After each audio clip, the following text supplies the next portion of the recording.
Asian parents always have like such a heavy hand when it comes to those things. I Yeah. remember when I lost my first tooth, my grandpa did that trick where he like tie a string to your tooth and you tie the other part of the string to the door, and he slammed it like 2 or 3 times. But I hesitated and I like hit my face on the door like twice. And then afterwards he's like, "All right, just come down to the kitchen with me." And then he took a pair of pliers and he just like ripped it out of my mouth. It's like so heavy-handed, man. Yeah, I don't know which one was better. You just experienced 3 times the amount of pain you should have.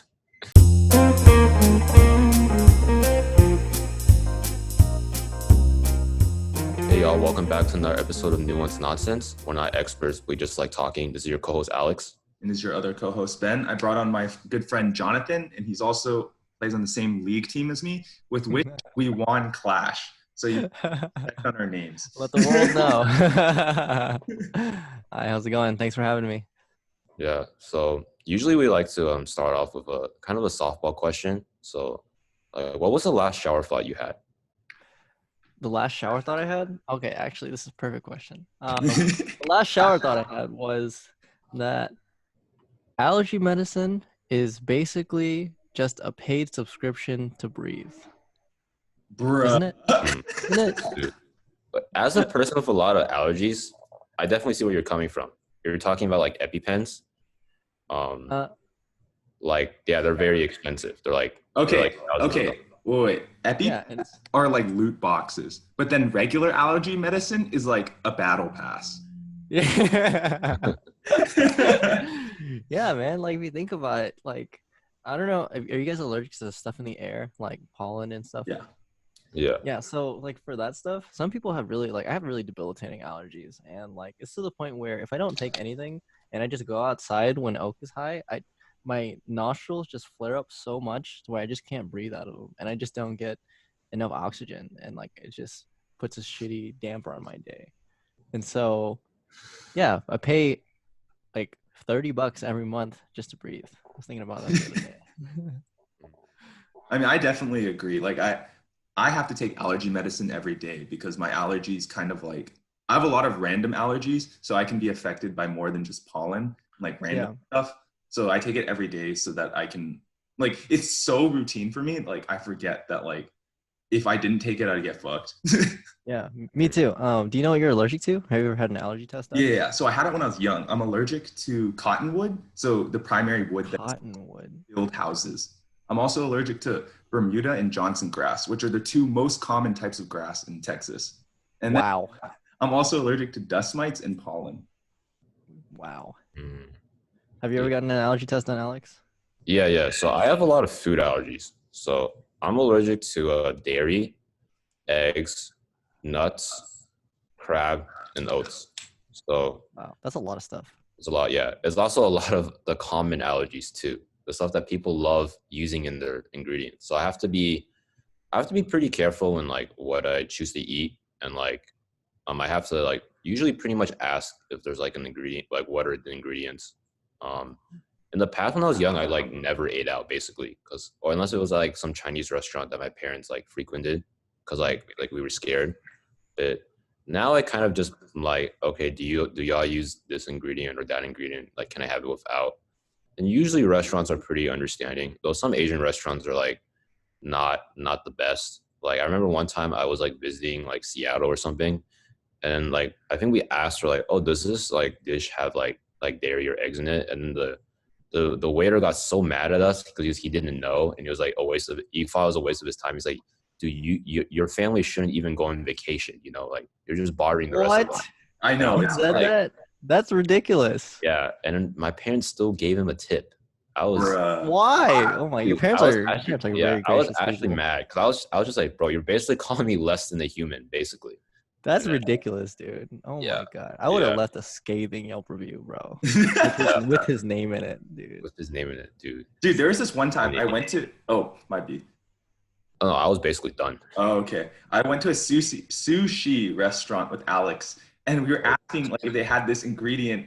It was like crab, and we were asking if we could like get the crab removed, right? Because it's pretty easy. Sushi is just like you bundle ingredients together in like a circle, right? And then the dude's like, no, it's a special chef recipe. We can't remove it. I was like, what? I Yeah. was like, what? He was also Dude. just like, dude, like, you know, like, he's like, I have to be very careful around customers like you know, like, you understand, right? And I was like, I mean, I understand where you're coming from, but like, you don't say That's that not something you should say to a to the customer. customer's First face. of all, You that's know? ridiculous. Yeah. Yeah. And then he was Oh just my like, gosh. yeah. I remember like we were asking, he's just like, oh yeah, I'll ask. And then like he just sat near like the chef's door and like he was clearly not asking. But yeah, Yeah. I don't know. What Sometimes an it can be asshole. frustrating. But yeah. So what happens to you if you eat this stuff? Like, I get like a lot of rashes or like more rashes, and then I get it's like hard to breathe. It's like really itchy. And I'm basically out of commission. But yeah, damn, that sounds it's terrible. like a pretty some allergies are more severe than others. Like dairy is usually pretty severe. Like if I even like eat something that's like touched milk, like that will like all of the things that I mentioned will happen. I think eggs aren't as severe. If I like straight up eat an egg, then like I'm donezo. But if it's like kind of like egg touched it, like I might be okay. I'll probably just sweat a lot instead. And yeah, Dang, that's rough, man. Well, I mean, it's kind of a good thing that you're allergic to dairy anyways, though, because like dairy is really not good for you, in spite of like what we were told growing up. Like I was told growing up that, drinking a glass of milk every day would make me tall. And that's what I did for years. And I even feel like I'm like on the taller side of like, the average Asian guy, but still like there's all these studies coming out showing now that there's no correlation at all. Yeah. oh, that used Yeah. to be my excuse as to why I'm short because I'm like 5'2". But the real reason why I'm short is probably because my mom's 5 foot. And my grandma is 4'10". I remember one time I was like, "Mom, it's your fault I'm short," and she was like, "Yeah, but it's actually my mom's fault that we're short. My dad is 5'11", and I was like, "What the?" I was like, so you're telling me there was a tall gene in our family, but I didn't inherit it? And she's like, "Yeah, it's because my mom's side of the family." And I was like, Oh "Bruh." man. Wait, But Dude, my Jonathan, what are dad, you allergic to? Uh, I am allergic to oak, cedar, mold, pollen, and basically like anything that's out in the Texas air, but especially cedar and mold. Um, and yeah, whenever I have like a pretty small nose bridge already, and as a result, my nostrils are smaller than normal too. So like anytime there's any kind of like irritation in there, my nostrils like swell up, and there's just no like airflow at all. And I also kind of have a deviated septum. Do you know what that is? I think I do. Explain it. So I like don't. so like your skull is like, how your skull has like a triangle, right? A cutout triangle to like get air. So your septum is a piece of cartilage that lines the middle up and down. And when you have a deviated septum, that means it's like crooked. So mine is crooked in a way that makes it so that the airflow in my nose is already like not that great. And then once my allergies kick in, it's like it's just over. It's just like I I feel like I get like major brain fog, because like I don't know if I'm actually not getting enough oxygen or what, but it's just terrible. And so I've actually done a lot of research about allergy medicine. What kind of allergy medicine do you take? I take Zyrtec and Singular. Singular? What is that? Singular? What the fuck is it called? I have it right here. Oh, is that like a prescribed medicine? Yeah. Do you know if it's like an antihistamine? I'm pretty sure it is. Most are. Oh. I will fact check that later. Yeah. I wrote a paper about this for my chemistry class, just because Ooh. it's so like relevant to my life. And so I found that basically, whenever you have an allergic reaction, what that is like your body produces these things called like H receptors, right? Or H plus receptors or something. I don't know. Disclaimer: I'm not a doctor or like scientists. I just like reach it off the internet sometimes, so it could just be horseshit. But yeah, so your body produces these things called H receptors, and they're responsible for a lot of different things in your body. And one of those things is like your body's reaction to stimuli, right? So like if you smell something or if like you come into contact with something, the H receptor is responsible for like what your body does to react to it, right? And allergies is just like the overreaction of it. So there are things called this medicine called antihistamines, right? And what those do is they inhibit your body from producing the H receptor. So your reaction isn't as severe. But what I didn't know was that there's different generations of antihistamines. So like Benadryl is like a first generation antihistamine that came out like, like 100 years ago or something. And what that one does is it just blocks all your H receptors, right? And the thing about that is since your H receptors are responsible for other things rather than just your allergic reactions, it makes you feel super drowsy, right? And so there's like, that's the first one. And then the second one I think was I forgot what the over-counter name was, but there's another one. The third generation is Zyrtec, which is cetirizine, and the fourth generation is Claritin. And the higher you go up in generations, the more selective the medicine becomes in choosing which H receptors to block, which is super cool. And I don't know like how the fuck they did that, but like super interesting. So if you ever need to switch, or if you're ever having problems, like just take Claritin and Flonase. Flonase is another one too. Dang. Yeah, The power of modern medicine. Say what? I said the power of modern medicine. Hell yeah. The power of the internet, bro. The power of the internet. Like That's true. up to this point, I didn't know any of this, and I just lived my entire life just like not being able to breathe.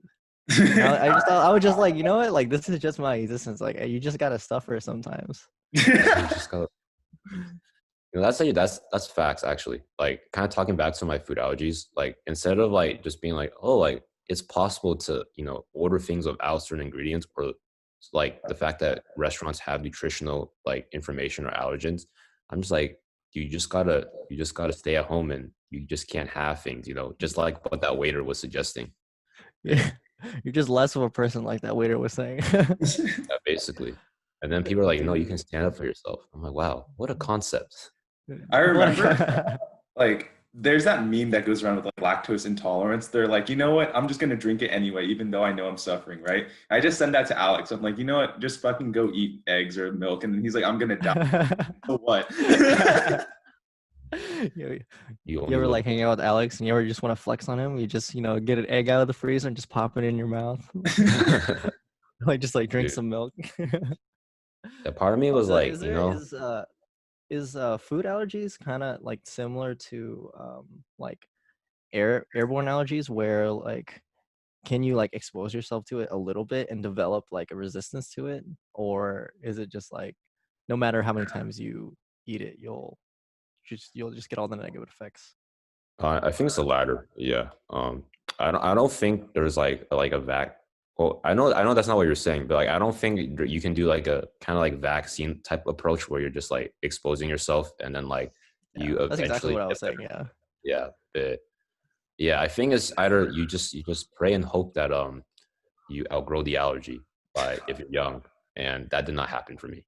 So man, yeah, but it's all right. I mean, it's okay. You're probably healthier than most people, because like a lot of those things that you listed, like aren't really that great for you anyways, especially dairy. Yeah, that is a bright side. I think the only one I like actually wish I could eat is like eggs, because like that's just in so much like Asian food. Yeah. Yeah. I mean, I guess do you remember your first your first encounter with your food allergies? I remember some early memories of like, I don't remember my first one exactly. I do remember one time, like, I think like I was in preschool and they had like pizza or something, and then I was eating it. I was like, something seems off. And then it felt like there was a lot of needles on my tongue, and then I don't remember what happened after that. Yeah, I think I remember my dad came by and then I just went home. I think they had to use an EpiPen. But funny thing was, when I was young, because like for an EpiPen, you're supposed to like pretend this is like my leg or something. You're supposed to like take the EpiPen and just like go like this. And my dad used to like swing it down like this, and then like it was obviously painful. So I was just like, dude, like this is not the move. And one time I think we were doing a checkup, and I guess the doctor was like, like just stop babying Alex. Like, he should know how to do this. And then like we were going for a demonstration, and my dad was doing a swinging motion. The doctor's like, yeah, you should not do that. So yeah, I think I remember like I had to do it like junior year one time, because like I was eating at like an Indian restaurant, and I guess there was like cross contamination or something. Because I got a dish I would always get at that restaurant, and it was fine before, but this time it wasn't. But I applied the proper technique, and it was not painful. Man, That was out of Asian condition for parents the day. always have like such a heavy hand when it comes to those things. I Yeah. remember when I lost my first tooth, my grandpa did that trick where he like tie a string to your tooth and you tie the other part of the string to the door, and he slammed it like 2 or 3 times. But I hesitated and I like hit my face on the door like twice. And then afterwards he's like, "All right, just come down to the kitchen with me." And then he took a pair of pliers and he just like ripped it out of my mouth. It's like so heavy-handed, man. Yeah, I don't know which one was better. You just experienced 3 times the amount of pain you should have. But that's kind of wild. Yeah, Yeah. man. He's like, "We raise men in this house." You're like, men don't cry. Yeah. Yeah. Dude. I guess kind of speaking about like healthcare and stuff like that, what do y'all, or like allergies and stuff like that, what do y'all think about like the economy of like healthcare? Kind of like how, like, I guess even right now and like during like coronavirus, like I guess there are a lot of questions been like, oh, like, you know, like, should we really be like paying this much per visit? Like, you know, should it be like universal healthcare? I think, Ooh, what do you think, man? Go ahead. yeah, I think everything is kind of in like you can't adjust anything in time of crisis, right? Like you have to just roll with the system that's in place during like a major event. And then when things calm down, that's when you change it, right? But it's like now that things are in crisis, we can see like the major flaws of like our system are starting to come out. And just like generally, not just the US, but like all countries have a flaw, right? You can't have a perfect system. And so like Yeah. the flaws of our system are coming out. And I think it's like really, really shining a light on how the privatized healthcare system can be really detrimental. But I don't think universal healthcare is like the solution either. Does that make sense? Yeah. I think definitely even before quarantine started, like you can definitely see how like capitalism is bleeding into, you know, all the decisions that are being made in the medical industry. And you know, it's like it's kind of tough to watch, especially when you see people like Martin Shkreli. Remember that guy? Is Yeah. that the guy who He made the HIV medicine? I don't remember exactly which medicine it was, but there was like a very commonly needed medicine for people with a certain condition, and he had like a monopoly on it, and he just jacked up the price like super high. I think it was like $500 for like Yeah, that was the HIV like a vial medicine. of pills. Yeah, and you know, like it's kind of scary to think about. You know, like we are starting to get into that late game stage of capitalism where like you said, the problems are really shining. I don't actually know how specifically universal healthcare works. Can either of you like explain that to me? So it's I only have like very little personal experience with it because during on vacation I had like gastritis. I think basically it was just like my stomach was hurting. Gastritis. Yeah, Mhm. and like I think it was a result of me eating something, and then like I just couldn't take it, and then so it was prolonged, and so we went to like a clinic in Canada, and like my parents were like trying to get like the insurance codes and stuff like that, and then the Canadian clinic like, no, we don't do that here. We just charge you straight up because we don't have like insurance. It's just universal.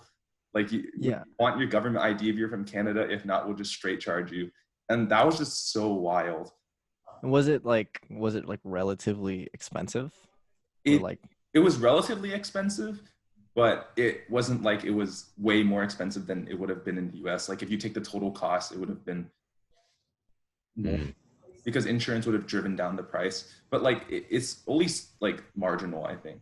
But yeah. Okay. I like worked in like a hospital in Thailand before, and Oh, that's interesting. yeah, so like universal healthcare does have its cons, right? Like waiting times are insane. And then doctors in like universal healthcare systems, they have to work significantly more hours, right? Because you have to attend to literally everyone. And then Yeah. come in to come in. So it's like you don't even know. It's like hard to like categorize out as opposed to the system we have here where it's like in order to go to a specialist, you must be referenced. So like you must have that problem or be suspected of having that problem. So like I guess it makes the system more streamlined if it's privatized. But like even then, like I think having doctors work more like frees up more of the healthcare system, in my opinion. Yeah. Mm. And you see those stories about like think about if you were to like hurt yourself at home, right? And then get a ride from an ambulance to the hospital, right? And that's like $500 right there. And if you look at like a lot of the mini surcharges that hospitals, like put on your bill, like a lot of them are charging ridiculous prices for like, very like minuscule things. Mm-hmm. Yes. And like why is that? Why is that? Like, why are people doing that? Why is the health industry like that? Is because from what I understand, there's a lot of they tend to group costs.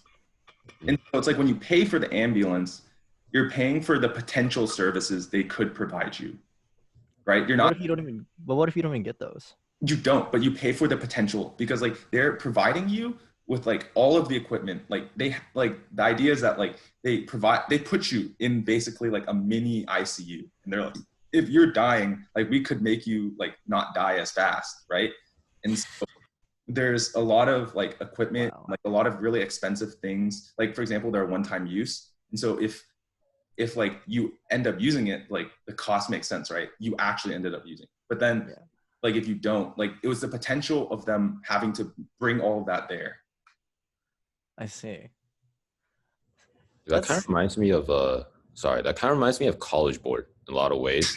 I was reading I was reading into like how there's like some they had to move tests online because Corona, and then basically like a not insignificant amount of students had submission problems. So they couldn't, like they would like take a picture from their iPhone or whatever, and then like I saw that. Yeah, the submission wouldn't work. Apparently it's because they have a .hec, because iPhones like they store photos as .hec or HEIC, and apparently like the format has like really strict licensing rules or something like that, and it's just a pain in the ass to work with. So most like external or third-party services are like, we prefer if you upload a JPEG. That's what College Board was doing, but like they didn't make it clear, or they kind of just emailed like that requirement, or like I think they tweeted it like 30 minutes before like the exam, and like obviously that's not gonna be helpful because not everyone has Twitter, and B, like you're doing it like so last minute. Yeah, but basically like they claim that like 1% of like the students like had failed submissions, and like everyone else was fine. But some people are like, I don't think that's true, because like they're kind of like there are a lot of testimonies how like for people like, hey, over half of my class like ended up not like being able to submit. And I was like, oh, definitely sounds like they were padding their stats there. Yeah, for sure. And I was like, okay, I'm kind of curious. So then like late last night, instead of sleeping, I dug deep into like what's wrong with College Board. And like literally like they charge you for every single thing you do. Like if like the ACT, SAT, like they don't own the ACT, but College Board owns the SAT, so you have to pay for that. You have to pay for the PSAT that prepares you for the SAT, and then you have to pay for each AP exam. And then if there's an error, and like if you want to view your AP scores online and there's an error in doing so, you can call College Board to see the score for a price of $15. And they even charge you to see your own scores. Yeah, and then apparently like instead of like for the people who fail to like submit their test, instead of just like letting them resubmit, they're like, we're really scared that you're gonna cheat. So what we're going to do is make you retake the test. And I heard about that. Yeah, I'm like, bro, that's dumb. What? It's like one of those things, like it's supposedly a nonprofit, but the executives earn like $300K, like over $300K a year. And yeah, I guess like it kind of reminds me of like, I guess this healthcare situation, because like these are things where like people are like, hey, like I think like like access to higher education should be more accessible, kind of like how healthcare should be. And like you just have people who like are kind of taking advantage of the situation, and they're like literally charging you for like literally every single thing. And like College Board is also selling like our data. Like if you take an AP test, they charge like 42 cents per student for like their information to like college and stuff like that. So in case they weren't earning enough money, they have like another source of income. And I was like, wow, that's crazy. Yeah. I think that both the healthcare situation and the College Board situation are great examples of this, like the problems with having an individualistic culture and B, what word am I looking for? A capitalist culture, you know? Like whenever you live in a country like we do, like we have a free market, and that gives people a lot of freedom, you know, that makes America the land of opportunity. But at the same time, like that makes it so that everyone is going to be looking out for themselves, right? Especially like, you know, once you've made it, say you've made like a successful company, you know, and there's only like up to go. And in the way that like our culture is set up, like the person who owns a successful business is more likely to make decisions that's going to benefit them. You know, they're going to look out, everyone's looking out for their own best interests here, even if it's like screwing over, you know, people in like the lower classes, you know. And it's really sad to see, but like it's part of what makes America America, right? Mhm. Yeah. Something like I've been kind of thinking about too is like um there's like discussion about mass usage, you know, and like in like Asia it's like considered like, hey, that's common sense. Like you wanna it's like more a collectivist society, so you wanna help out other people by wearing the mask. In America it's just like, oh like I'm not sick, like I don't think I need to wear a mask. Like why should I? Like you're infringing on my constitutional rights, you know? Mhm. And Yeah. yeah, I remember reading articles like, oh, that's a good point. Cause like I remember at the beginning, like I think American authorities were like, oh, there's no proof that masks will like actually like help like prevent the spread of coronavirus, you know? So much confusion coming from like Yeah. the president. Like Yeah, like the they're CDC coming and out the with WHO. statements that contradict themselves like every day, you know. Yeah. And I can definitely see how like people are like at the point where like, you know, like I don't even know what to trust, right? Like they don't even really care at this point. Yeah. I was at the store earlier today, like maybe an hour before this call. And I stopped by this donut shop.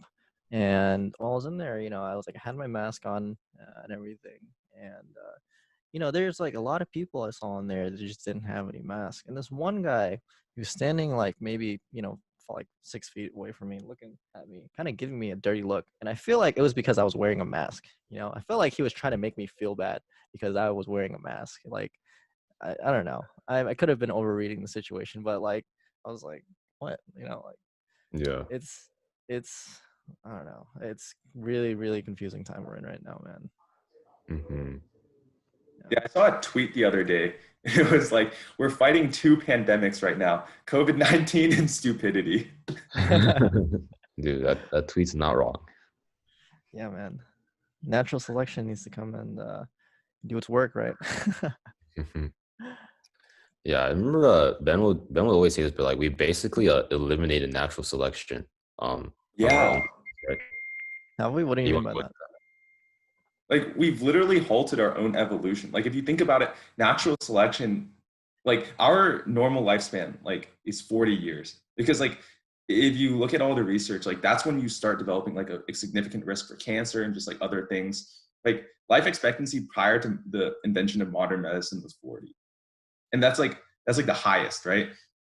Like it was normally much lower. Like before the invention of medicine, you know, like you didn't live that long. And so like cancer didn't normally set in. Like our bodies aren't designed to live this long. And that's why you have such high risk for these types of like genetic diseases. And so it's just like, I don't know. It's crazy to think about how like all modern convenience has made it so that we haven't progressed as a species, which I'm not trying to say that we need to be like the ultimate species or something, but like just from like an evolutionary like perspective, we don't evolve. Yeah, and I feel like those modern conveniences too are also giving rise to like some of the like late meta problems that we're dealing with, like overpopulation. You know, like there's too many people in the world right now, and Yeah. there's not enough food. And a part of why COVID exists is because of overpopulation. Did you guys like hear the story of like how it started? Uh, Uh, just I'm not explain. sure. Yeah, just go into it. So basically, I heard this from a podcast, so I'm not sure. Like I didn't like fact check it, but Hmm. so from what I heard, there are these street markets in China, right? And in China, there's like, there's way too many people, right? And so you'll see um, like street vendors making food out of like rats and like chickens and like bats, and they keep them all in the same area, right? And so it's just so densely populated with people, and there's not a lot of space. It's super cramped. So there's a from what the story how the story goes is that the street vendor kept a chicken cage under a bat cage, right? And the animals are still alive whenever before they sell them. They kill the animal right in front of you, they cook it, and then they sell it, right? So this bat and this chicken was still alive, right? And the bat is like there all day, and the bat just like is shitting, right? And the cages are like stacked on top of each other, so the bat just shits all over like the chicken's face, right? The chicken just eats it or whatever, and then eventually that goes to they kill that chicken, and then they serve it to someone, and then they get sick, and supposedly that's like the origin story of it. But it just goes to show you like how bad of a problem overpopulation is in China. Like, can you imagine being over there right now? Like, not even right now, but even before coronavirus. Like, you can't have more than 2 kids, I think, right? Is that the rule? Yeah, There's that's like the a rule. limited amount of kids that you can have, you know. And I'm wondering like what Hmm. happens to those kids that what if you do have like a third kid? Does the government just take that away? Like, how does that work? I think they become. I actually had a And even cousin. going even This was further. back when they had sorry, I actually Go had a ahead, go ahead. cousin who like this is back when they had the one child policy. I had a cousin who was like a younger brother. Like he wasn't supposed to be born, but I think they had to pay like a tax or something. They pay a tax. Yeah, Okay, it was that's a lot yeah. less He dystopian wasn't optimistic murdered. than I thought it would be. Yeah, Okay.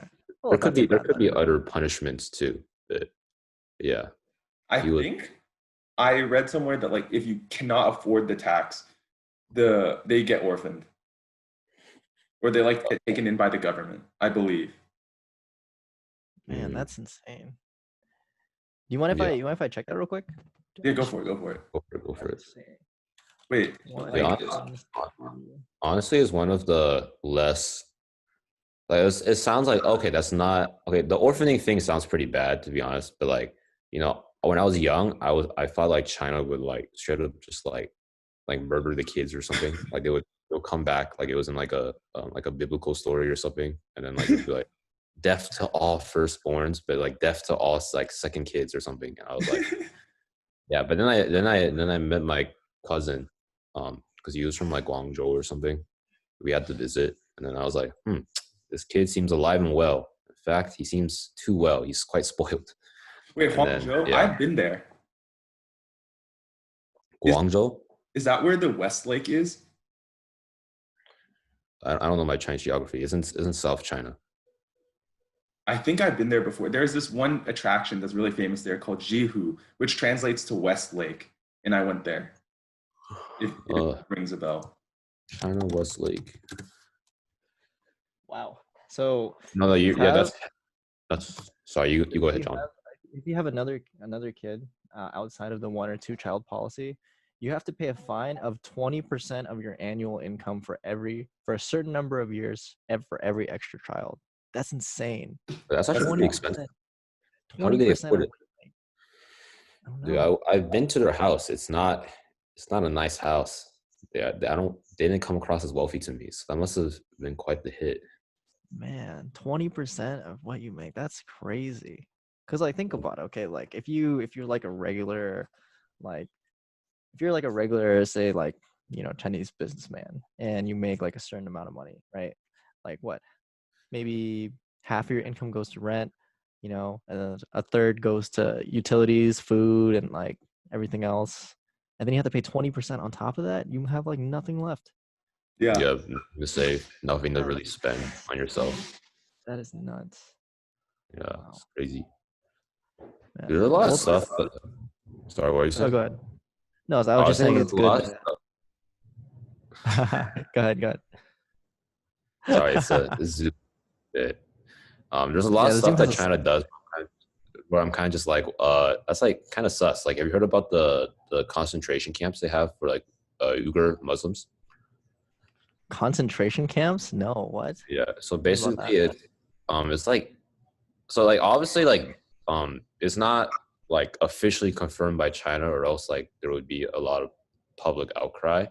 But, like basically, if you go on Google Maps, you see like these like there's like these facilities and camps, and you're like, what are these? And then apparently, according to like investigations, they're like, because like China is like kind of going through this like ethnic cleansing basically, because like you know how like China's like 98% Han Chinese. It's like the Yeah. Uyghur people are people who are like kind of live on the border between uh like it's like kind of near Russia and China. So like they look different and like they're culturally different, right? Like biggest thing is like they're Muslim.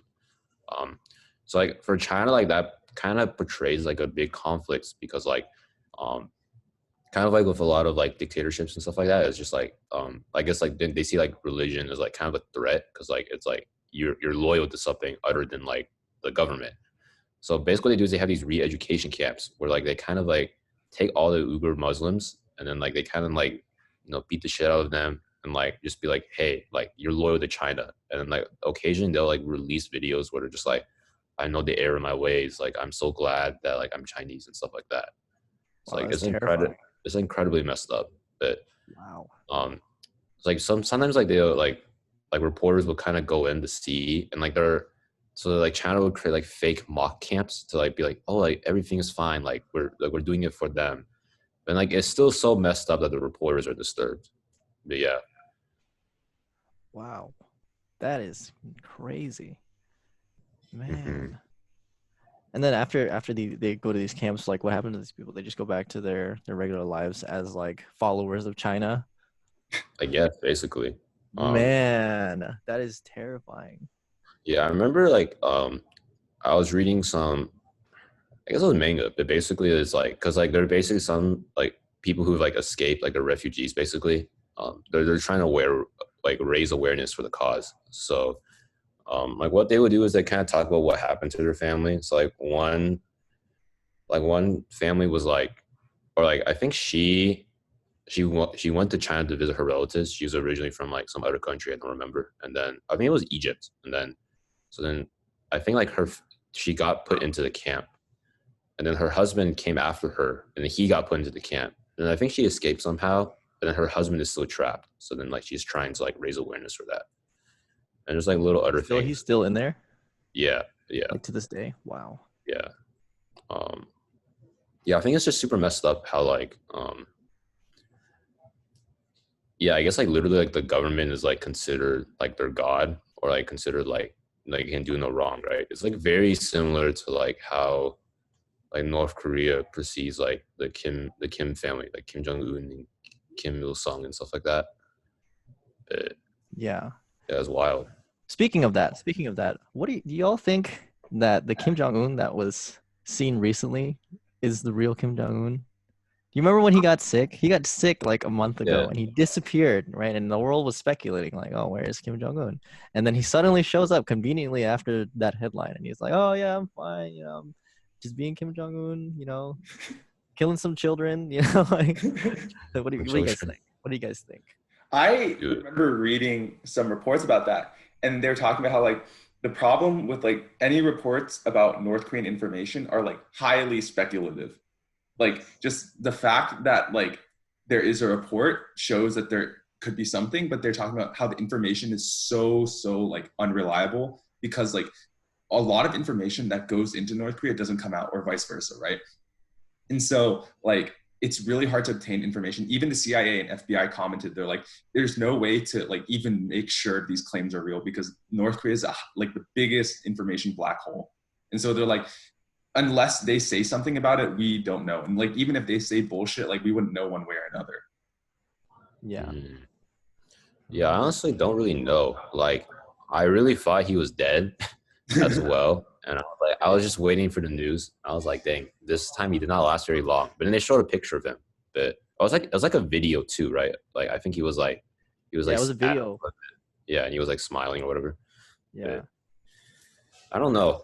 I was kind of thinking on a side note. I was just like, because like they said like his sister would be like next in charge of like the country, and I was like, dang, North Korea is gonna have a woman leader before the U.S. does. That's actually crazy. And I was also trying to think like, are there any like female like dictators like in the history of the world? Like I couldn't really find any. On a funny side, I remember the anime community was making a lot of funny redrawings of Kim Jong Un's sister, like because of like certain photos. Yeah, like they made her hot. Yeah, and there's like certain ones where she's like this, and then they're like redraw her. It's really funny. You gotta link me some of those after the show. Yeah, it was. I was literally just like, dang, like she's actually like I heard like she's harsher than Kim Jong Un is, you know. And I was like, they're trying to make her like a moe anime character. Freaking 4chan. Some people are saying that Kim Jong Un could have just been the puppet, and she could have been, you know, the one behind all like the heinous things in the past. Dang, that'd be crazy. Who knows? Life. Can you imagine like growing up and living in North Korea as like a citizen, like and not knowing anything else, and then escaping and seeing like what the world is really like? It must be such a shock.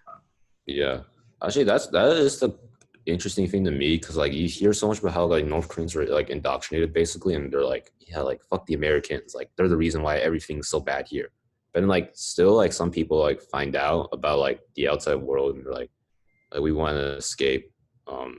Like they watch like that, they get like they secretly grab a copy of like a South Korean like K-drama, and they're like, it seems like they have a lot of food and they're not starving all the time. Something is suspicious. And then they're like, wait. About that.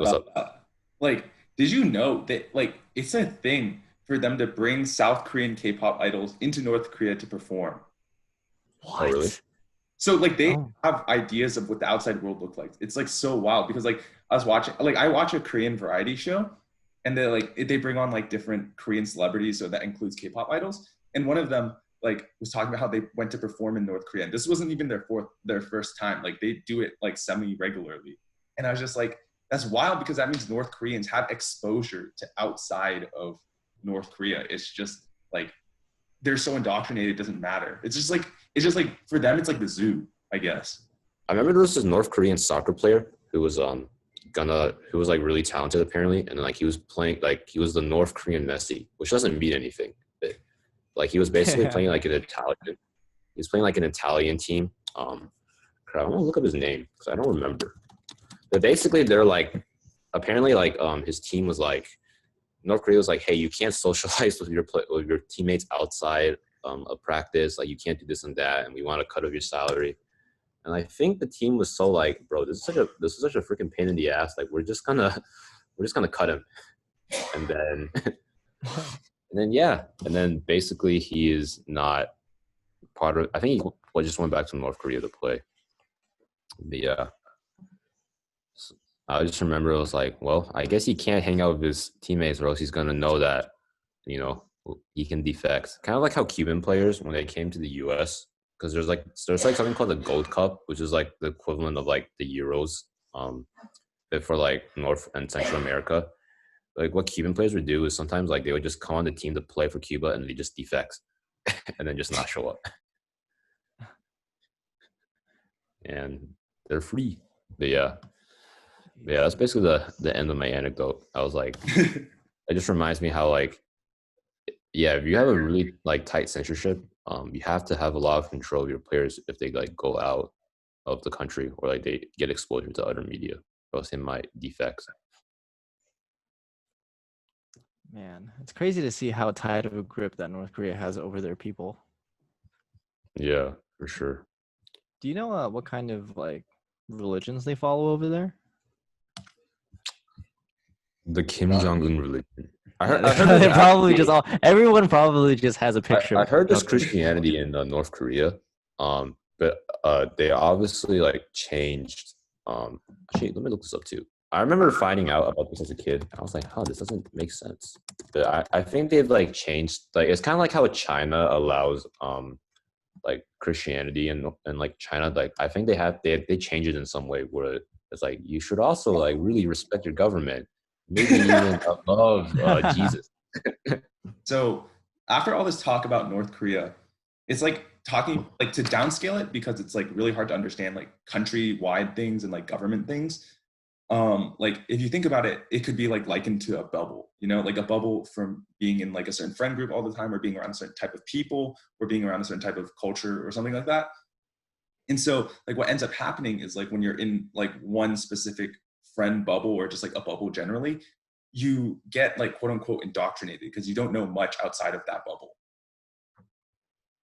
Yeah. Like wondering what your thoughts were on that. So I think that this idea of the bubble rings very true. I think that each individual person is a culmination of their experience, right?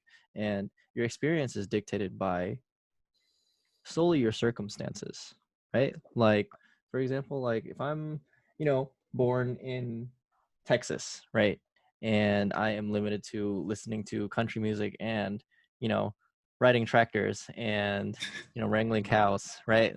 Like, and I grow up on a farm and that's all I know, right? Like I'm a culmination of that, and I am in my own bubble.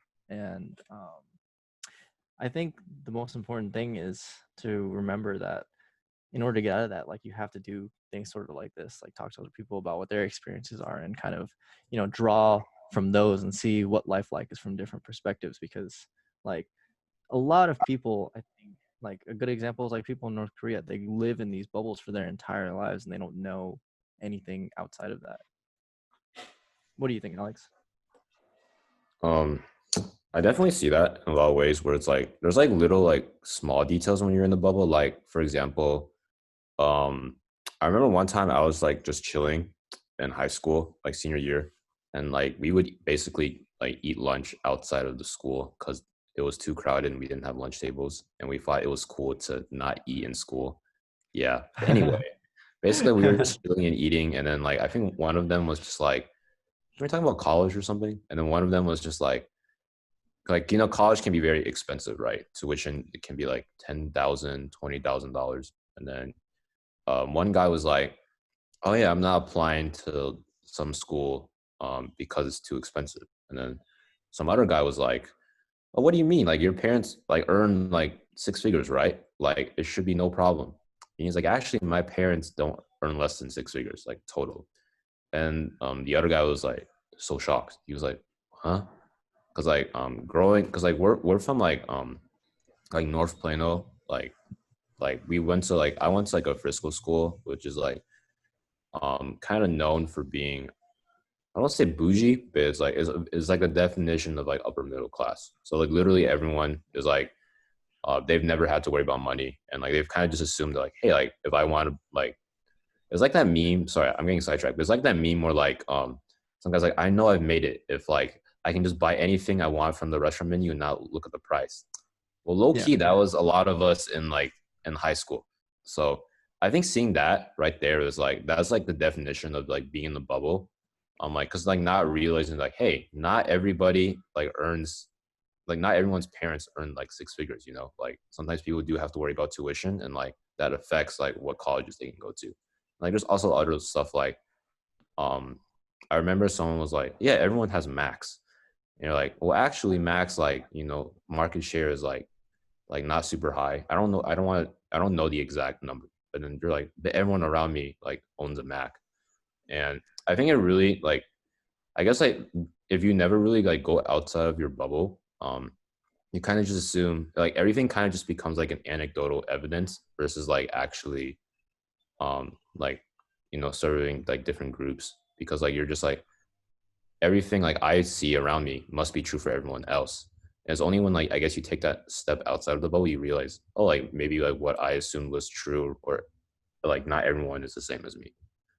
But Yeah, exactly. Yeah, me and my dad have had this ongoing argument about homeless people. Right, every time we pass by homeless people, say we're at a light and the homeless person's on the median, right, and we see him, my dad will always say like, I never give homeless people money. I'm never gonna help them out. And I'm always like, why? why? You know, and he's like, well, I was poor before, and I was almost homeless, and I made all the right decisions to get myself out of homelessness. So they should be able to too. But I think the fundamental thing that he doesn't really understand is that it's true, like on paper, those homeless people could make all the right decisions and get out. You know, they could save every penny. They could, you know, like buy a car, find a space to rent or something. But the reality is that it's not the resources available to them that's stopping them from getting out. It's the lack of access to information, you know? Like, how are they going to know to not, you know, spend money on a six pack or on a pack of cigarettes and save that to buy something else when, like, it's all they've known, you know? And yeah, I mean, it's really hard. And I think getting out of the bubble, so to speak, is a privilege, and that we should all exercise, you know? Mm-hmm.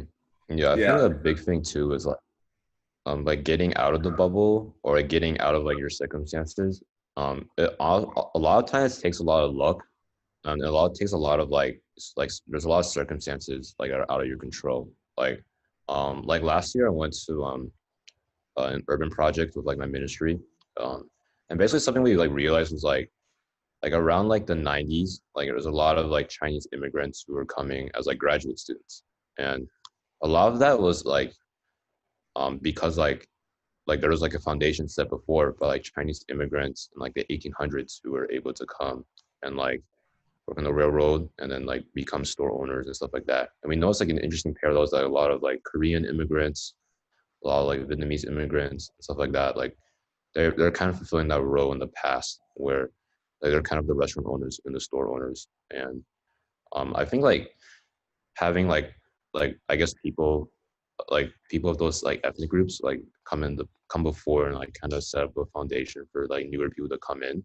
I think that really helps with like immigrants being able to settle down, like kind of have like a community, but also like for like I guess like the U.S. specifically, like being kind of familiar with that group as well, because my dad is like also kind of similar to like your dad, Jonathan, where he's kind of like he grew up as a farmer and he's like I was like very poor. Same with my mom, and they're like we like picked ourselves up and like we got to where we are now with like the help of nobody.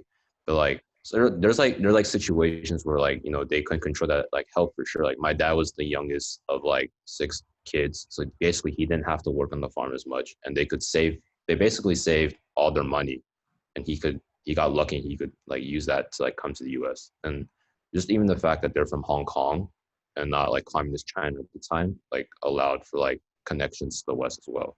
So I think something is like, I think empathy is like really important too, because like I think like when you don't have that, it's like really hard to realize like just like how many things have to come together to like you know kind of like fall in place. Like there are a lot of times where you can do all the right moves, like make all the right decisions, but like you're still like not where you want to be. But that's like not necessarily like your fault.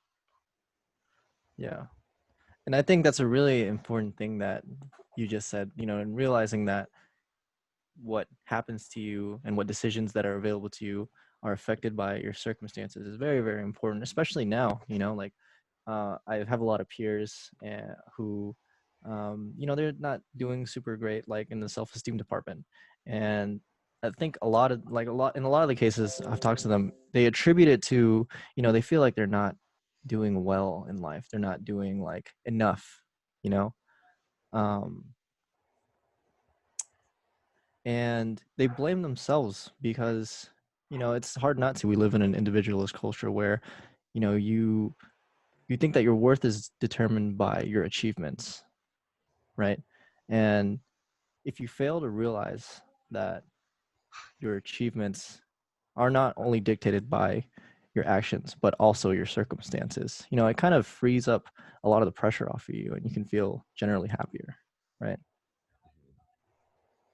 Yeah, I think it's like being able to give up all that control, because realizing that like you don't have to be Superman, like you're not God. Um, Yeah. yeah, it definitely makes you feel like, hey, like it was just part of the process. Sorry, Ben, were you about to say something? I feel like I interrupted you. It was a small aside, but like this was something I was talking to my friend about the other day, and it's basically like it was sort of along these lines, but it's like it's the fault with living your own life in first person. Like you don't live your life as like a narrator, you know, you live in first person. So everything that happens to you, all of it is attributed to yourself because you live in first person, right? As opposed to like if you live from third person, you can see things more objectively. But that doesn't make sense, nor is it possible. But like for example, if you like, let's say you're like into like girl after girl after girl after girl, right? You're trying to get into a relationship and you fail each time. In your point of view, you are the common denominator. You feel like it is unsuccessful because you are the person, right? However, that's not necessarily true. It like circumstance could absolutely define every single one of those interactions, right? And you would just never know because you live in first person point of view. You don't understand what they're thinking. You aren't the narrator. You can't tell. And so it's like you attribute it to like the wrong set of experiences or like something. Like I think the most impactful thing I learned while studying for the MCAT was the idea of what's called the ultimate attribution error. And basically what this theory talks about is like a lot of times, especially when you're emotionally distressed, you tend to evaluate other people more by circumstance than by demeanor. And what that translates to is like, let's say you bump into someone and you're having a bad day, and then they're also having a bad day. And so you guys get into a yelling match. And then you leave that yelling match basically being like, they're an asshole. Like, what the fuck were they thinking doing that to me? When in reality, if you look at it from like the third person point of view, you were in the same circumstance. You just failed to see that it was attributed to circumstance and not demeanor. Where did you get this idea of like third person point of view from? I like that a lot. I picked it up I forgot where I picked it up. Someone said it to me, and they're like, just because like you are the common denominator doesn't mean you're the issue, right? Because like there's a lot of reasons why you're the common denominator. Like in your own life, you're the common denominator for everything because you live in first person point of view. Yeah. So I've been reading this book. It's called The Power of Now. It's by Eckhart Tolle. He's like a pretty prolific Buddhist monk. And I haven't gotten too far. I'm like maybe a third or halfway through. But in the first part that I read, he discusses like one of the big pillars of Buddhist like ideology, right? And the big thing that's similar to what you're talking about is the illusion of self, right? The so basically the way he argues it is that he says you are not your mind, right? He says that, you know, all your thoughts, all of the decisions you make, all the actions, like you can identify with them, but that'll cause a lot of suffering, right? Like for example, like you said, if you're having a bad day, you know, everything goes wrong, and you know, you just like tune into your thoughts, and you let it build up inside like crazy, and you know, you're just gonna be super miserable. And the way out is if you understand that there is no self and that reality is neutral, and you can live passively as an observer of the things that are happening to you and your thoughts, right? That third person point of view is the same thing as what's called like, you know, the illusion of self. And yeah, it's really, really interesting that you said that, because I actually was just reading about this like yesterday. Wow. Your Ben's friend was the Buddhist monk. Dude, yeah. That's why I shaved my head. Right. It was part of the process. It wasn't just because there are no haircuts available, or you couldn't get a haircut in time. He wanted to be like his hero, the monk. Dude, as soon did as you my hair did you came shave off, it like? Wait, did you shave it like as a first option, or did you try cutting it first and then fucked up and then cut it, like shaved it off? it was the first option. Like I've always wanted to see what I looked like bald, and like I planned to do it in college because I wanted to brave the shave. And then like the pandemic happened, and I also got lazy, so I didn't sign up. And what ended up happening is like it's pandemic time. I'm like, damn, there's like I can't get a haircut, and I was just like, this is my perfect opportunity, right? I've never like been able to see what it's looked like, and it's like give it the old college try, as they say. Took it all off. Dude, how did you feel after you get it? Like, did you start at the top? Yeah. So like I borrowed some clippers from a friend, and then it's just like, you know, I went from like 3 to 1 to like 0, and just like successively and then like use a razor and just shave the rest off. And like I had my parents do it for me, and it was like, dude, like the feeling of like air on your like scalp is like something else. Yeah, I bet you that scalp air hits different, huh? It's really cold. And like what's even crazier is that like everyone knows this, right? Like you have oil on your scalp and it like diffuses onto your hair, right? But then it's like when you have no hair and it's just like oil on your head, it feels really weird. Is it like slippery? It's not exactly slippery. It's like you can feel that there's like a substance there, but there's Like not like moist? oil to where it's like slick, you know? You like touch Moist. feel.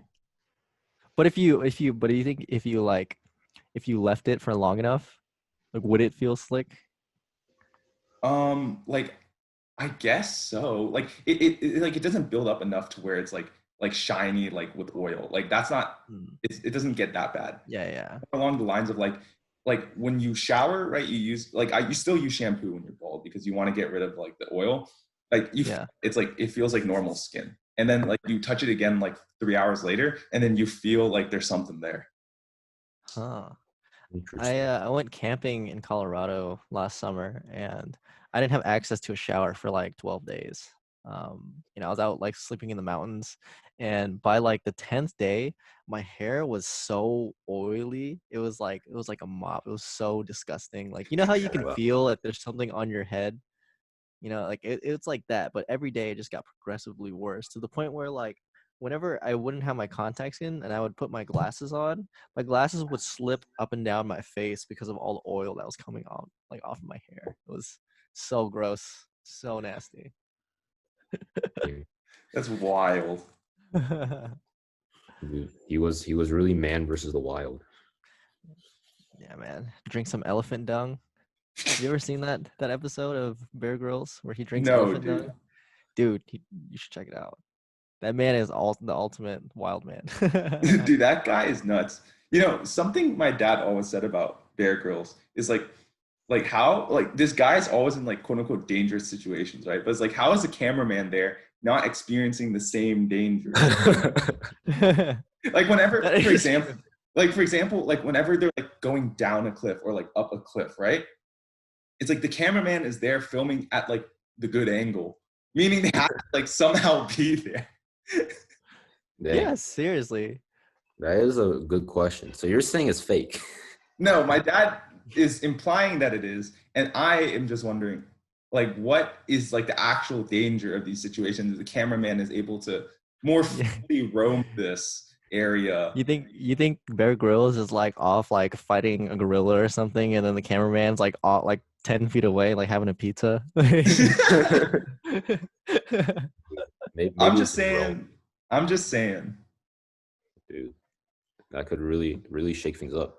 I'm sure they have a behind the scenes thing, and it's just like guy filming the cameraman, filming Bear Grylls fighting the gorilla, and you're just like, hey, everyone's in danger. Kind of reminds me of Oh, I was just gonna say like I remember like I don't know why I was looking at Zac Efron. I think I was like reading about High School Musical or something, but then like he was at a show called Killing Zac Efron, and apparently like he actually got sick and like almost died. And then I was like, well, I guess the show lived up to its name. But yeah. What was the premise of the show? Like, did they put him out into wilderness? Actually, let me look it up. I didn't actually click the thing, but yeah, Ben, you can go ahead as I'm. okay. Well, Alex is looking that up. I was gonna ask about like reality TV and what your opinions are of it, because like I feel like reality TV really shapes like a lot of people's like how they view certain things, but then a lot of it is like scripted, right? It's meant to be fictionalized. And it's like Yeah. it reminds me a lot of how like social media adds like a really unusual lens to like modern life. Like I feel like reality TV was there before the prevalence of like social media, right? And so like that lens to like Ooh. I really think it will have a detrimental effect on a person if it's their only source of entertainment. Like I feel like if someone only watches reality TV, the chances are they're probably a trash person. Right? Oh. But I will say, I think that reality TV does does serve a purpose. It is very like kind of mind numbing to watch. Like it kind of like the other day I had just finished watching this Korean thriller like movie, right? And it was like very emotionally draining and intense. And at the end of it, I just wanted to like relax, right? And so my friend threw on this Netflix show. It's called Too Hot to Handle. And the I've premise heard of it. is they bring a bunch of like really good looking sexy people to this island, right? But the kicker is that they're actually on a game show and they can't have sex with each other, but or else it costs them money. And if they survive 30 days without like kissing or having sex or anything, then they get like 100 grand or something, right? And when I was watching that after that watching that really intense psychological drama, it just felt like my brain was getting a massage. It's just I like like Winter. Wait, just go on the opposite sides of the island for 30 days. Easy. That's Yeah. what you So think, right? But they have them all sleep in like one room. It's really weird. It's like 16 people and there's like 8 beds in the room and they have to sleep in pairs. Like they're like putting them in every like tempting situation. bro, honestly, the premise of the show is stupid. Yeah, it was pretty trash show, honestly. Yeah. Dude, this is what we call we have run out of ideas. Yeah. Dude. Killing It's a like- killing popular Zach show though. That's the thing. It's one of those popular shows right now. Yeah. thing. It reminds me of that George Carlin joke where he's like, think of how stupid the average person is. Now half of the population is dumber than that. You know? George Dude, Carlin George seems like an Carlin is asshole, but he's not awesome. wrong. That's how I used to think in fucking high school. Like, I feel like part of, like, this is back to the bubble thing, but I feel like my peers were super competitive academically, and that pushed me to, like, be like that. And because of that, I feel like I developed, like, a sense of elitism, like, superior, like, complex. And it was, like, super bad until, like, I could really, like, move away from that and, like, I grow out of it in college. But, like, I remember getting into college initially, and I was like, I felt like, just the random thoughts that went through my head, I was just like, bruh, this guy's so dumb. Or like just some stuff like that. It's just like, dude, it's wild. Were there any situations that like really made it clear to you how bad it was? Yeah, Like did you ever like think? Yeah, go ahead. Yeah. Like I remember it was like in an intro class. And it's like I heard like how much someone studied for something that like I studied not at all. And like I did really well. And they did like way worse than me. And I was like, dude, this person is fucked. And then I caught myself and I was like, dude, that's a super toxic way of thinking. So how did you change this mode of thinking? How did you like, what was your way out of it? So going into college, like I knew that like I was like isolated a lot in high school. So I felt like my high school experience was super bad. And so like going to college is like, I need to make more friends. I need to branch out. I need to like just expand everything I didn't get in high school, right? And so part of that was like being more open, more vulnerable about myself. And then as I was like thinking about like things about myself that could possibly push people away, they're like, just like random like thoughts enter my mind and just like random things happen. And like when you're thinking critically about yourself, like you sort of like self-analyze the thoughts that you have sometimes. And so like as like those thoughts would pop in as I was thinking about something else, like, oh, like what does this person like enjoy? How can like I talk about with them more? And then like those thoughts come into my head and I was like, I need to make these Do something about this. less frequently. Oh, that's awesome. Do you have any like similar experiences, Alex? Like any? Yeah. So high school was also not a super great time for me.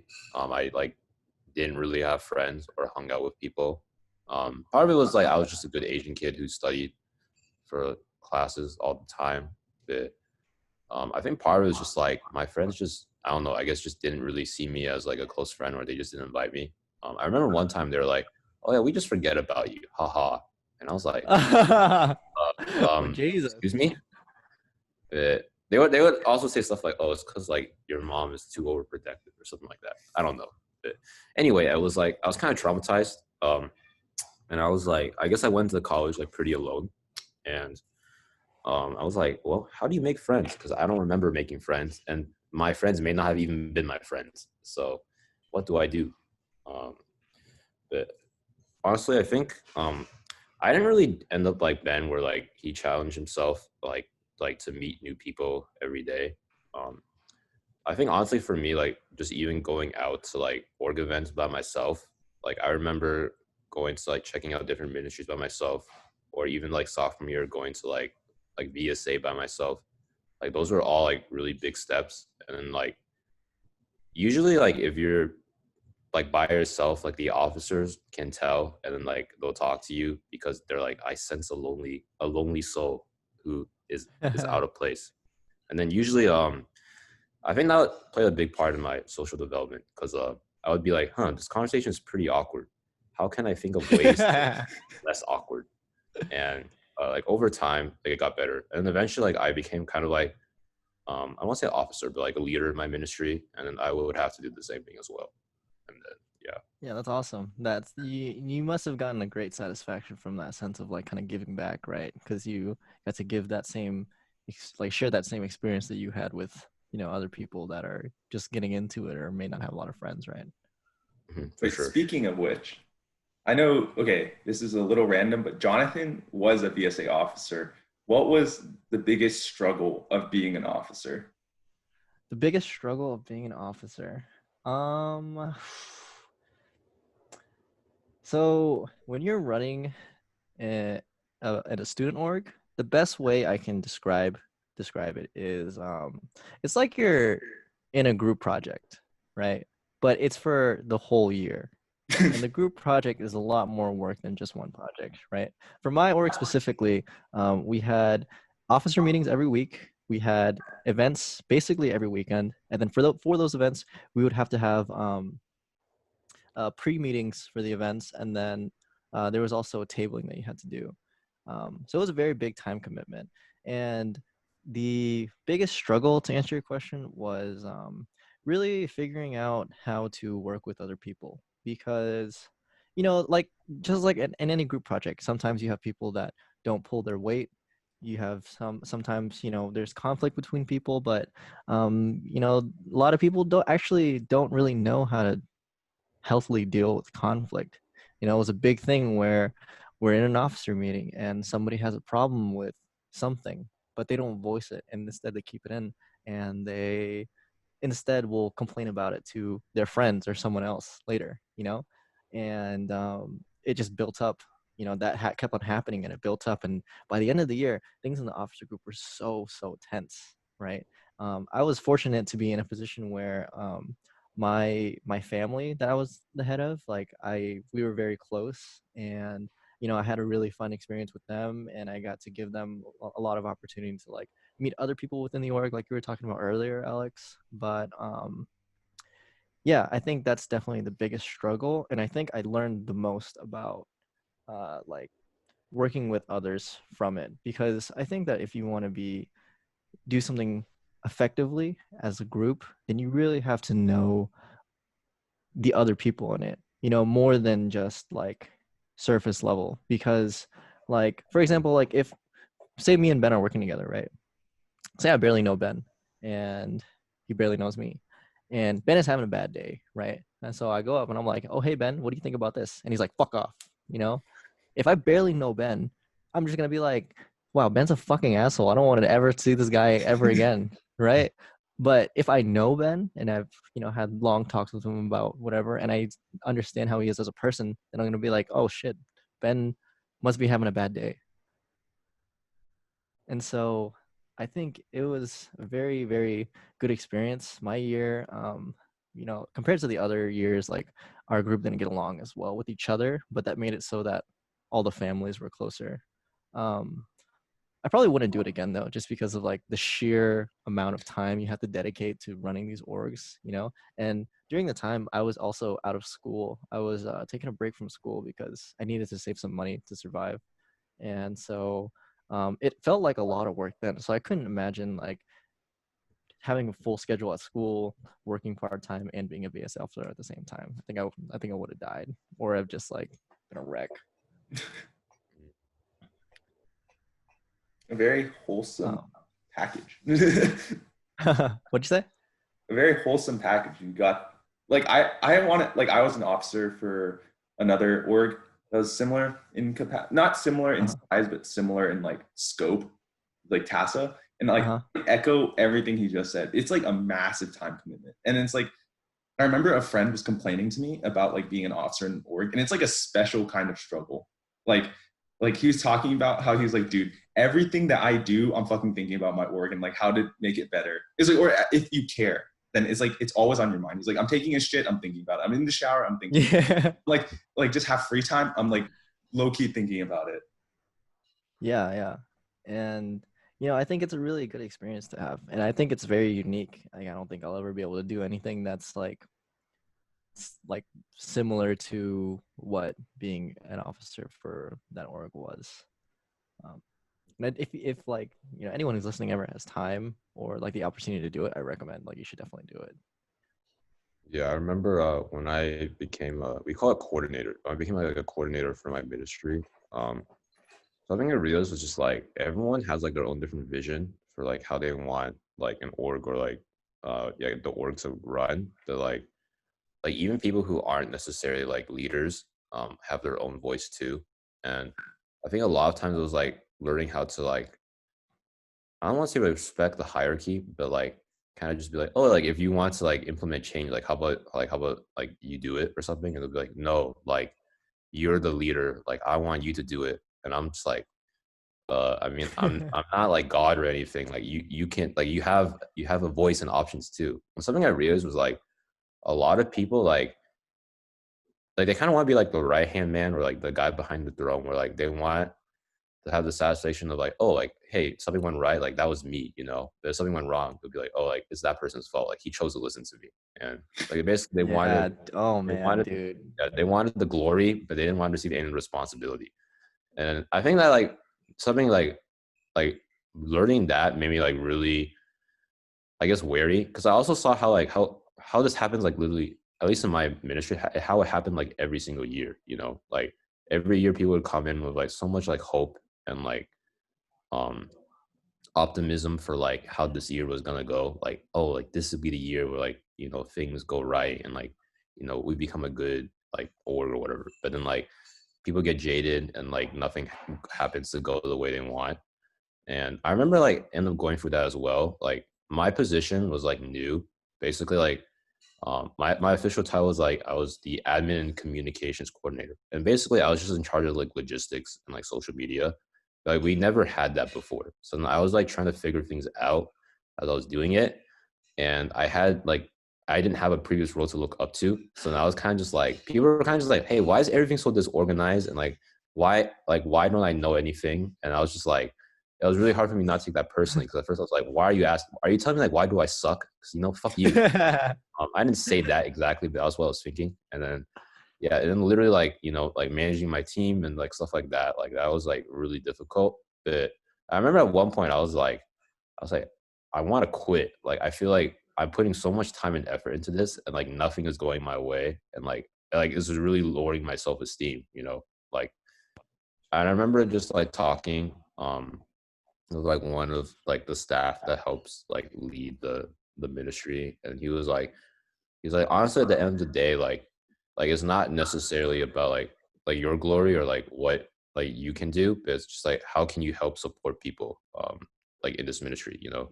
And like I think that really changed my mindset, because after that I was like, okay, even if I don't know what I'm doing, or even if like I'm not going to receive a lot of credit, as long as people can like kind of receive the function of the ministry, like experience God, or have a good time, then like it doesn't really matter if like I'm like kind of just like running around like a monkey. But yeah, that's why I was like, I feel like at the end of the day, it was worth like being like a leader or a coordinator or whatever. Yeah. And I think another thing can be drawn about from your experience is that like, there comes a point when you realize that when you identify with failure, it starts to affect your self-esteem. And I think with anything that you learn, anything that you do, like it's important not to identify with the failure. Whenever you fail, like you got to remember that it's not telling you something about yourself, right? It's not telling that you suck, but it's more just like you don't know how to do it yet, right? And I had to learn this lesson so many times. I would try things and I would like fail and I would beat myself the fuck up because I couldn't do what I set out to do, and I thought it was all just me. But like we were talking about before, it could be the circumstances we're in, and it could be a multitude of other things, but the important thing in getting better and progressing in whatever it is that you're trying to do is accepting the failure and, just instead of thinking about like what's wrong with me, more like what can I do better. Hmm. I think also another big thing is like it's okay to be a failure. Like it's okay for it to not reach your standard. Like I think like there's like a really trite saying like it's about the journey, not the destination. But like Yeah. honestly, like the reason why like it's a trite statement is because like it's true, right? Like that's why it's repeated so often. And like something that helped me also go like through the process was like, hey, this is the first year this position has been established. Like it's not gonna hit the ground running. Like it's not like it's fine if like I don't have things figured out, but I'm Yeah. helping lay the foundation for like future leaders. And even if like you're in this established position that doesn't like turn out the way you want, like you're still like being an example for like future leaders to be like, okay, like maybe that wasn't a good idea. Like I can listen to this guy's advice and like follow my own path as well, Yeah. And yeah, I think just like being able to just be in that position and learn, because like a lot of people like they don't end up being in that position because they're too afraid to fail. Like there's so much you learn by like just trying. Yeah. Yeah, exactly. How's the position doing now? Do you know? It still exists, so that's great. The fall semester I was Nice, really made it. scared that it wouldn't exist, but yeah, honestly, I think it's in a pretty good place. Like it has like a good there's like identity now, like there's like some defined roles. Like they have a better understanding what it means to like promote, I guess, ministry stuff on social media and like how they can even be creative in it. And there's even like a better definition of like how can I help delegate like tasks to like people on my team, because before I was kind of like I don't really know, so I'll just try to do everything by myself, and I also got burnt out, and my team members were like, well, I don't think I'm important, so I'm gonna check out, which is fair. But now like I think there's more structure and like people are able to kind of rely on each other, and I think that's really healthy. So hopefully next year, because it's still not perfect, but hopefully next year like they also figure things out, and the years to come Yeah. it'll be great. Yeah. Well, that's great, Ben. That's a really uplifting story. Hmm. Wait, some really interesting thing. I also like talk about this in an interview today is like the idea of impact. Because like when you're a leader, that's like one of the like when you're a leader or a mentor or just in any capacity, like there is a hierarchy and you are technically above them, right? You have the opportunity to instill impact, which is like a very, very like important thing. But also I feel like a lot of people think like, oh, it's really easy to like impact someone, right? And then like the real thing is like if you end up thinking about it, you don't really know how much you impact another person, or even if you do at all, because generally the impacted person doesn't know. And so like a thing that I noticed amongst like officers and like org leaders and just like any leaders in general is that like you do a lot of what you're doing with like the purpose of like pushing forward the vision and hopefully instilling impact. But then you never really know, because like most orgs have 1 year turnover, right? So it's like there's a new officer board the next year. And so you don't really get to see your vision seen all the way through to the end, which really sucks. And then the impact part, like you never get to see it. So you're basically like doing all these things in like good faith and assumptions. And so Yeah. to tie this back to impact, like do you like how do you feel about that? Like when you are a leader or like a mentor, like is that something you seek to like provide, or is it just like a nice add-on? I think I think in terms of like being a leader and like having an impact on people, it's not something that I would like actively go out and like seek, but I feel like given the opportunity to do, I try to do my best in it, because whenever you're passing these ideas along, not only are you like, giving your ideas to the next person, but you're kind of solidifying the ideas in your own mind, you know? Like not even pertaining to just like student orgs, it could be like in the workforce, or like even like with my little brother, when we talk about things, like we lived very similar, uniquely similar lives, and whenever you talk about these things to other people, I feel like it really helps not just them, but you too, like later on whenever you're taking action yourself.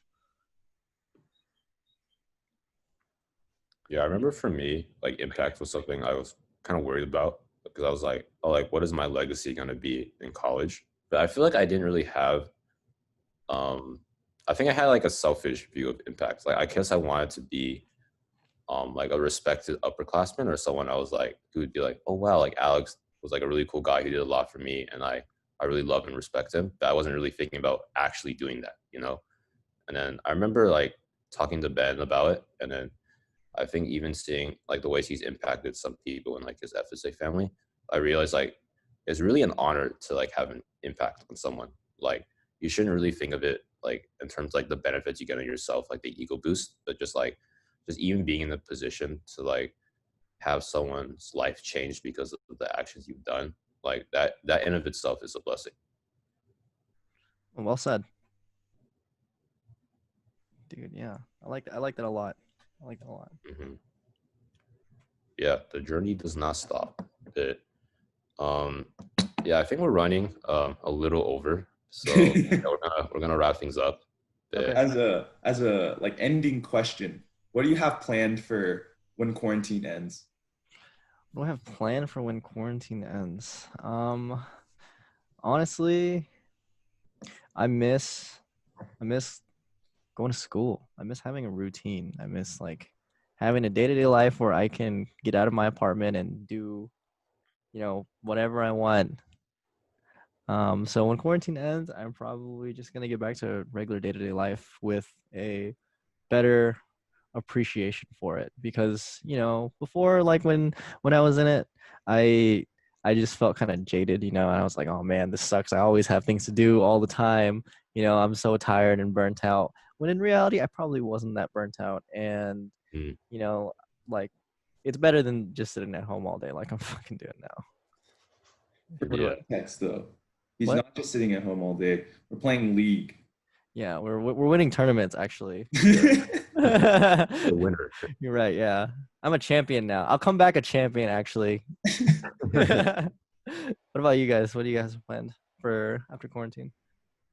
Honestly, I just want to go. Like, I was talking to a friend about it, and we were talking about how like it feels really bad that we lost like the last bit of our like college experience, because like it was supposedly going to be like a time when you could have like a lot of fun, and he felt like he got gypped out of like all of that, and he was like, I want like it back, but like I won't get it back.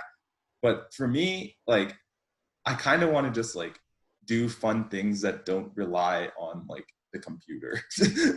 Yeah. Yeah, honestly, me too. I guess I wanted to like honestly, I just remember there's like a lot of times like in the last summer, like last winter break, where like I was basically just at home all day too, right? But like what makes this different is that I'm like forced to be at home basically. So honestly, I think like kind of like what you said, like I'm just gonna like live life, but like appreciate it, like appreciate the moments where I can go outside and not wear a mask, or go to like an Asian restaurant and go like work out at the gym. Like I think those little Miss the things gym so much. for sure. Doing like natural like natural bodybuilding workouts like like like pistol squats or like pull-ups are really painful. But anyway, It's like not the same. just being able to do all those little things. Yeah, I'm gonna have a newfound appreciation for that. Like to end on like a thing that tagged Alex in on Facebook. It was like a tweet about like after the quarantine, I'm gonna think twice about saying no to whenever you invite me out to go do something.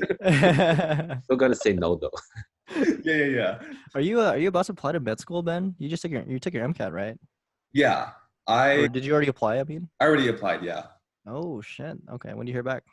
I already heard back. I didn't get in, but hey, Oh. there's Oh, I mean, it's path always in nice life to know is though. not a straight line trajectory. Yeah. Did you only apply to one?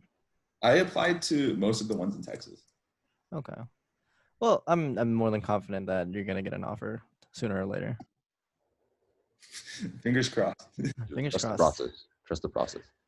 Yeah. All right. Well, thanks for having me, guys. This has been really fun. Yeah, Hope we can do this again sometime in the future. for All sure. right. Sure. Well, Right. this is Nuanced Nonsense. We're not experts. We just like talking and signing out. All right.